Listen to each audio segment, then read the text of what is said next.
கர்த்தராகிய இயேசு கிறிஸ்துவின் நாமத்தில் உங்களை அன்போடு வாழ்த்துகிறேன்.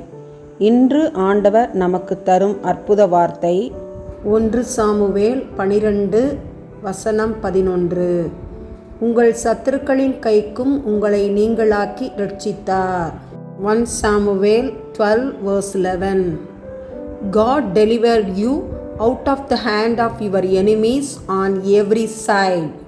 இஸ்ரவேல் ஜனங்கள் மோசம் போய் அந்நிய தெய்வங்களை தங்கள் தெய்வங்களாக பற்றி கொண்டு இருந்த போதெல்லாம் சத்துருக்கள் அவர்களை முறியடித்தார்கள். சத்துருக்களின் கையில் அவர்கள் ஒப்பு கொடுக்கப்பட்டார்கள். எப்பொழுது தங்கள் பாவங்களை உணர்ந்து அறிக்கையிட்டு கர்த்தரிடம் மன்னிப்பு பெற்று கர்த்தரை மாத்திரம் வணங்குகிறவர்களாக காணப்பட்ட போது கர்த்தர் நியாயாதிபதிகளை எழுப்பி அவர்கள் சத்துருக்களின் கையிலிருந்து நீங்களாக்கி இரட்சித்ததாக வேதம் சொல்கிறது. இன்றைக்கு நாம் விக்கிரகமாக எதை வணங்குகிறோம்?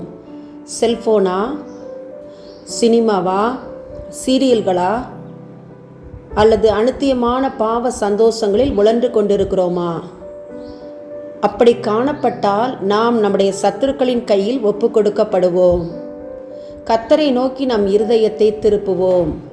கர்த்தரை உறுதியாய் பற்றி பிடித்து கொள்வோம். ஜெபத்திலே உறுதியாய் தரித்திருப்போம். கர்த்தர் நம்மை நம்முடைய சத்துருக்களின் கைக்கு நீங்களாக்கி விடுவிக்கிறவராக காணப்படுவார். நம் சத்துருக்கள் யார்? நம் தெருவில் உள்ளவர்களா? நம் குடும்பத்தின் மக்களா? நம் பிள்ளைகளா? நம் பெற்றோரா? யார் நம்முடைய சத்துருக்கள்? யார் நம்முடைய சத்துருவாய் காணப்பட்டாலும் கர்த்தரை நாம் உறுதியாய் பற்றி இருக்கிறபடியால் எல்லா சத்துருக்களின் கைக்கும் நம்மை நீங்களாக்கி கர்த்தர் விடுவிப்பாராக. ஆமன். அன்பின் பரலோக பிதாவே, இந்த அருமையான ஜெப நேரத்துக்காக ஸ்தோத்திரம். எங்களை தாழ்த்தி உம்முடைய பாதத்திலே ஒப்பு கொடுத்து ஜெபிக்கிறோம். விடுமுறை நாட்களில் குடும்பமாய் சுற்றுலா செல்லும் மக்களின் பாதுகாப்பிற்காக, வாலிப பிள்ளைகளின் பாதுகாப்பிற்காக ஜெபிக்கிறோம். ரீல்ஸ் எடுக்கிறவர்களால் வரும் மோசங்களுக்கு விலக்கி காத்துக்கொள்ளும்.